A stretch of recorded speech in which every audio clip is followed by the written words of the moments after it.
welcome back, ladies and gentlemen, to India Kids Summit Season 7. Title partner PunToon Kids, powered by KidZania India and Mad Over Donuts, in association with Neela Film Productions, Blue Tribe Foods, and Whistling Woods International. Partners, White Apple AI, and Think Events, and of course, an initiative by IWMBuzz Live. Ladies and gentlemen, we have clapped for everybody since morning, but can I have a request for all of you to clap for IWMBuzz, please? Without the initiative, nothing really happens. So kudos to IWMBuzz for all the great work that they have been doing for the longest time. Mr. Siddharth Laik, Franklin Toscano, and the entire team of IWMBuzz, kudos to all of you. This is going to be the first session post-lunch. So the conversation is going to be about, are learning apps making kids smarter or just more dependent on screens? I think it's a very debatable topic. Parents might have a different perspective and the students might have a different perspective. Nonetheless, we're going to be decoding all of that. This is going to be a conversation with me on stage. I'm going to be moderating this with Mr. Harjeet Chhabra, who's the Honorable CEO of Neela Mediatech. Can we have a big round of applause for Mr. Harjeet Chhabra, please? May I please have Mr. Harjeet Chhabra over here on stage?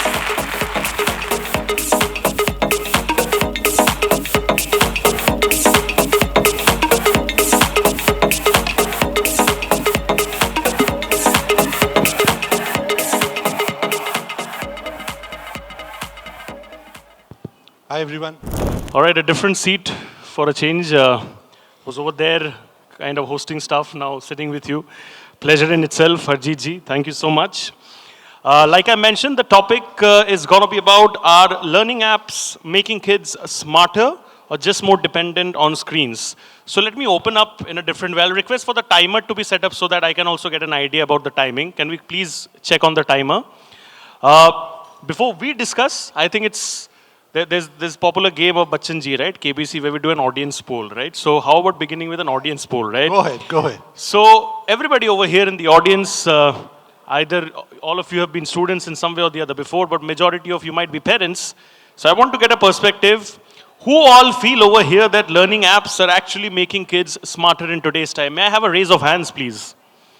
Who all believe that learning apps are actually making students and kids smarter? And who all believe that it's making them just more dependent on screens? Also, there's just one perspective. So if the others don't, you believe everybody, please. You can raise your hands, free will. Nobody's picking you up for questions. It's just about voicing your opinion. How many of you feel that learning apps are actually making kids more dependent on screens and also giving them an additional excuse that, you know, we need to be hooked onto the screens? Nonetheless, this is going to be very, very subjective. My first question to you, sir, is, do you actually feel, as per the title of the topic, are learning apps actually making the kids smarter?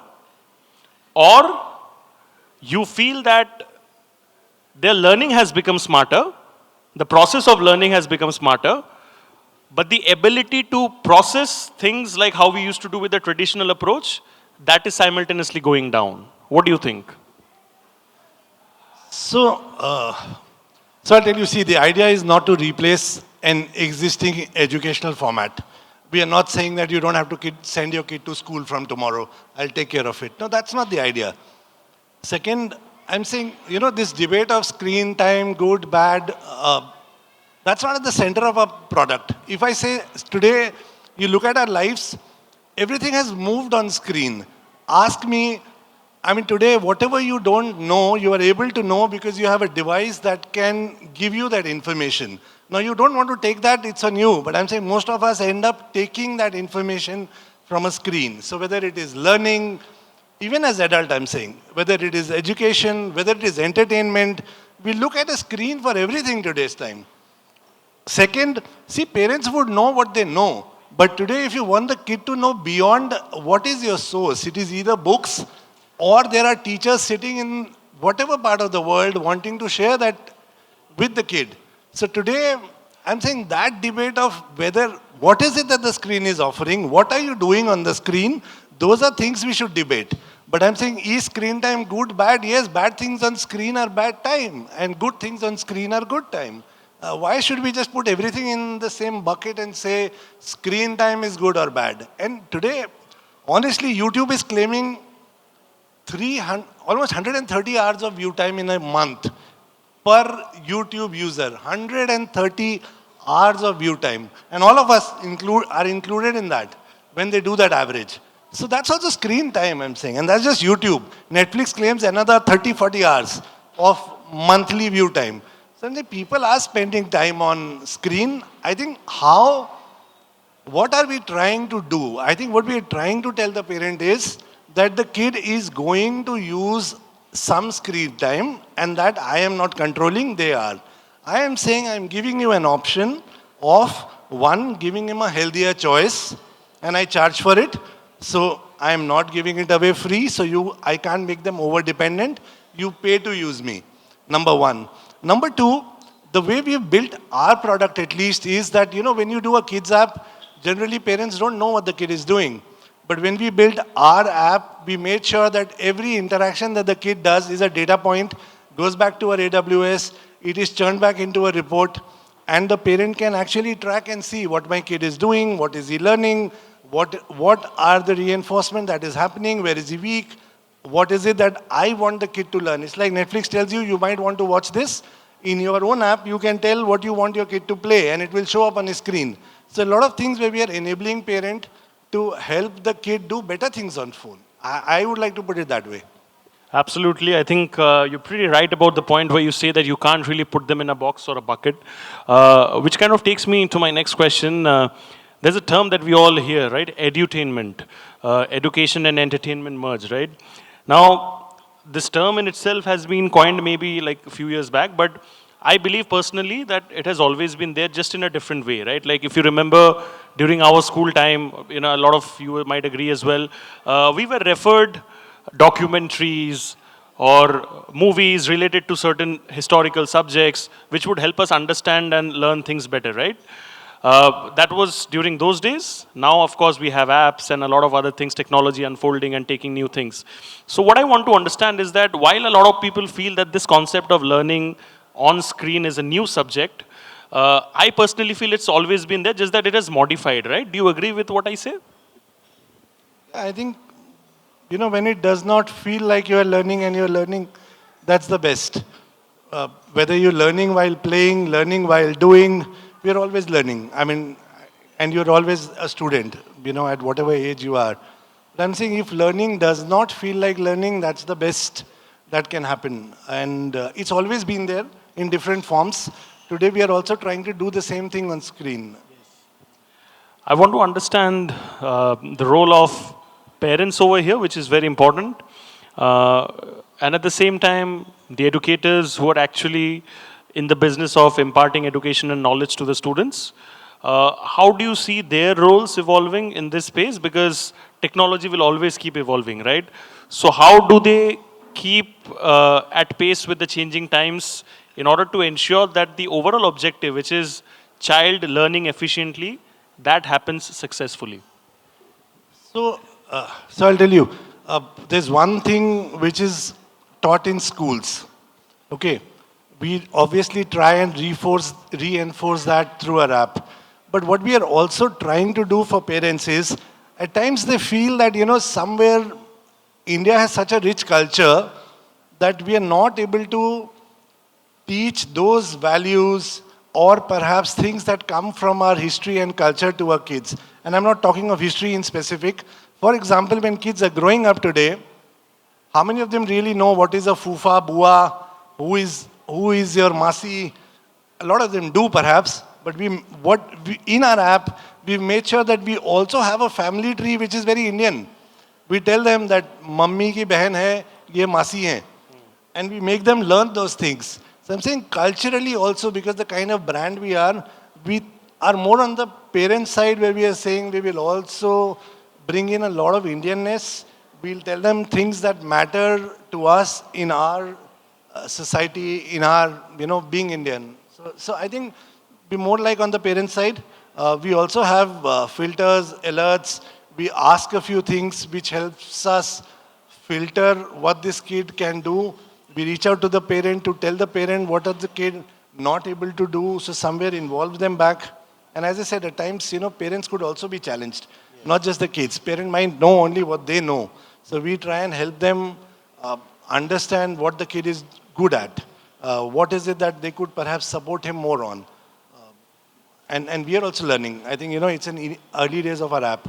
We've kind of been putting it together for the last 24 months. We have a team of almost 40, 50 people. And the reason we wanted to do it because we feel there is no such app in India. There are apps that do well globally. Yes. There are lots of apps. But somehow in India, they have not been able to do well. So we've created a multilingual app. We are in 14 Indian languages. We want the kid to feel comfortable. Even if he talks in Marathi, he can learn in Marathi. Even if he wants to learn English, he can learn it in Hindi. कि A से apple होता है. तो वो हम उसको comfortable कर रहे हैं. The idea is to make sure that more and more kids, yes, we charge, but the idea is to make the kid comfortable in his own language and get them to I think the charge part is absolutely justified as well because at the end of the day, it's a noble business, but it's also business at the end of the day. There has to be an ROI to everything that you do, but it's also about how much value you're adding to their lives, right? So talking about the values, what are perhaps those initiatives that Neela has already undertaken which have already been successful? And what do you think are the future plans that are in store when it comes to this particular domain? A good question. So I'll tell you, when we started, we never started with this app. The first thing, when we wanted to extend the IP and we said that, okay, Taarak has been there for 15 years, what is it that we should do from two parameters? One, to keep the IP alive. And second, what else can we give to our existing viewers and people who connect with us on a daily basis? And then when we looked at 15 years of being, we realized that people who started watching Taarak Mehta when they were 15 years, perhaps are 30-year-old today. And they are parents to maybe they are parent to a 3-year-old. So we said, let's give back to the society by doing something. And that's where we started creating Taarak Mehta ka Ooltah Chashmah rhymes. And they're absolutely free. And what we did is we restored all the regional rhymes in India, whether they are Marathi, Gujarati, Bengali, Malayalam, and we built a platform where we were giving them Indian rhymes with Taarak Mehta characters. Today we are sitting on 1.5 crore parents as subscribers on that platform. So when you were talking of success, I'm saying we would call this success. Obviously we don't make money from this, because YouTube has a COPA policy, so they make sure we don't make money. And this we never did for making money. We built a community. Today we have a community of almost 1.5 crore Indian parents. If they have a 1.5 average kids, maybe we have almost 2 crore kids watching us as subscribers. And these are not just dead subscribers or they've subscribed because they watch Taarak Mehta, so let's subscribe. If I tell you we do 60 crore rhyme views in a month. 60 crore views a month. So that's a lot. I mean, 2 crore rhyme views every day. So somewhere we feel that yes, there is a community that has connected with us, comes back to us every day, watches us, whether on television, whether on their mobile devices, they are watching us. That is when we started building this app of saying, now that we have 2 to 6-year-old kids watching us on rhyme, can we move them into slightly serious education? Slightly serious, when I say serious for them, what a 2 to 6-year-old kid should learn, whether it is life skill, whether it is counting, maths, identification, or whether it is chemistry, physics, all of that, till a 6-year-old kid. That's how this journey happened. So the base of it has been pretty successful. Because that product was free, obviously people keep coming. We have 1.5 crore, that could become 5 crores in next 5 years. So today, we are doing what Cocomelon has done in the world. We are building that with Indian rhymes that somewhere we are forgetting. I think this product that we are building called Play School is built on top of this. So it will find its own audience eventually. That's our feel. Absolutely, and I think the idea of community building holds a lot of strong relevance. What I want to understand is that everybody understands this one particular fact that each and every coin has two sides to it, right? So while there are advantages, and of course many in that case, there are also things like which you need to kind of talk about, like the challenges that you're dealing with or handling at the same time. And also what are perhaps the safety concerns, because we are talking about young kids out there who we would like to assume that they'd like to believe that they are very mature, but then we would like to believe that they are not. So there are a lot of safety concerns associated, right? So what are the safety concerns and the challenges that you are currently dealing with, and how do you plan to overcome them?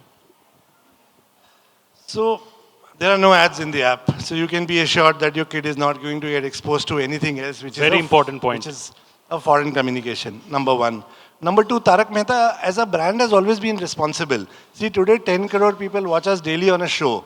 So the creator of the show, Mr. Modi, his prime job is that he understands that a family is sitting right there in front of the screen and watching. So whatever we do, say, should resonate well, and we should not mislead, misinform, or say something that we should not be. So that way we've always been socially responsible. Within the app also, we don't, as I said, we don't do ads. But yes, there are small features we built. For example, if a kid has spent 30 minutes already playing games, we ask him to take a break by stopping, saying that, for the next 5 minutes it won't run. So you go take a break, eat something, go talk to your mom, come back, and we'll see you here again. So we make sure from our side that we are asking him to stop after a while. Also, because we are sending reports to the parent, if we see a spike in his screen time, we send that to the parent on WhatsApp that your kid has been spending extra time and you should perhaps control. So those are things that we can do because we are looking at that data. Uh, Beyond that, if we see other opportunities, we will surely. I think it's pretty good to start with, and also the kind of real-time communication that you're building with the parents is very important, because I think as parents, everybody should be well and truly aware and updated about what their child is doing. Which takes me to my penultimate question. Of course, like you mentioned, Taarak holds a really strong brand value and credibility for a long period of time as being friendly to all age groups, right? Which is why that trust and good faith is carried directly to other verticals as well. And I'm sure this is a great example. I want to understand the real-time feedback that you have perhaps got from parents who have really been happy using your space and domain. What are the kind of stuff that you have heard directly from parents where they perhaps come up to you and share their thoughts and ideas that this is how your platform has helped my child and also my overall, because parents are also busy, right? I mean, they're working, they have to do their own things as well. How has it helped parents, and what are the feedback that you have got from them? So honestly, I think for Play School, it is early days. We are yet to reach that substantial mass where we can say that yes, people are reaching out to us with substantial feedback. These are early days. But on rhymes, we've seen that a lot now because we've been doing it for 2.5 years. Today, at times, Mr. Modi comes back from a trip and tells me that he was surprised because at the airport, a mother and a little kid caught him, and he would believe that they'll come and talk about the show, but they go to him and talk about rhymes, saying that how the kid is consuming rhymes. So we've been seeing these kind of things, and if you're getting 2 crore views, for sure there's somebody watching. I think if you go on our rhymes channel and you see, we are bringing back to life a lot of Indian stories. There is enough of Twinkle Twinkle and Baba Black Sheep, but Bandar Mamas and Lala Ji ne Kela Khaya, to bring them back in a Gokul Dham like setup and tell the kid that aapko khela kha ke nahi fekna chahiye, is also something that we are doing in our own kind of way, which does not happen with English rhymes, and saying they are in their own world. So that we are already seeing as a sign of success. And I think with the intent that we are building Play School, we are very sure because our heart is in the right place. So we feel that yes, it will work, people will, eventually it will resonate. And we have built it for India. We have not built it for a US market or a European market. We know those guys will pay more easily, and Indians don't have a habit of paying when it comes to these kind of apps. There are a lot of people who have tried, I will not take names here, but they've tried and they have succeeded. Apps out of India have succeeded overseas, but they have not. We've taken that challenge of saying we want to succeed in India, which is why we are multilingual, we are giving back to the parent, we are telling them what the kid is doing, we're trying it our own way. If we fail also, we'll learn something out of it, but chances are we'll succeed. I think the vision is very strong, and when the vision is very strong, then you eventually go ahead into something productive and successful. You're already in that roadmap. My last question to sum this conversation would be that, of course, there will always be that debate that we initially started the conversation about, the traditional method of learning and the learning app method of learning, right? What is that one advantage and perhaps disadvantage of both that you feel people should be aware of? Too much of screen time, obviously not good, so we are not pushing for that. But I think we are also reinforcing what the kid has learned in the school. He's learned to draw numbers. We give him a tool where he can practice it and get rewarded. See, kids also need a lot of encouragement. You leave them with a piece of pen and paper and say 1 to 10 likho, wo likhega, but then you have to stand next to him and keep saying, well done. I do that on your behalf. The moment he says 1, I say well done, I give him 3 stars.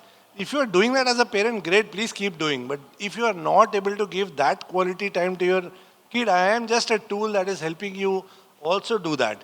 Kids need a lot of encouragement. We encourage them after every action that they do within the game. If they don't do well, we push them to try again, all those things. So I'm saying we are not replacing anything. We're just helping the parent, give him another tool so that, and because this is self-paced learning, he is not ashamed of the fact that he failed. He is in his own environment. If he failed, we push him, then try again, let's do it again. And chances are that he will perhaps become good one day. So school, what happens is they will keep moving at a pace that an average kid is learning. For us, we're making sure that we tell the parent that you might want to help him on this. So that is something the school will not do. But again, as I said, we are not competing with anybody. Just supplementing and giving them a tool that we feel should help. I think it's two parallel lines going together at the same time. There's no question about replacement, but the individualistic approach that the platform has to offer is something that's always going to be beneficial for kids, especially at the age group that we're talking about. And I think whatever I understand from your words, sir, I think empathy is the core value, which you all follow at Neela. So thank you so much. With a lot of warmth and grace, I want to thank you for being with us over here for this conversation. Thank you so much. We sum this up. I'll request all of you to please kindly clap and appreciate Mr. Harjeet Chhabra. I'll request for the token of appreciation to come up on stage.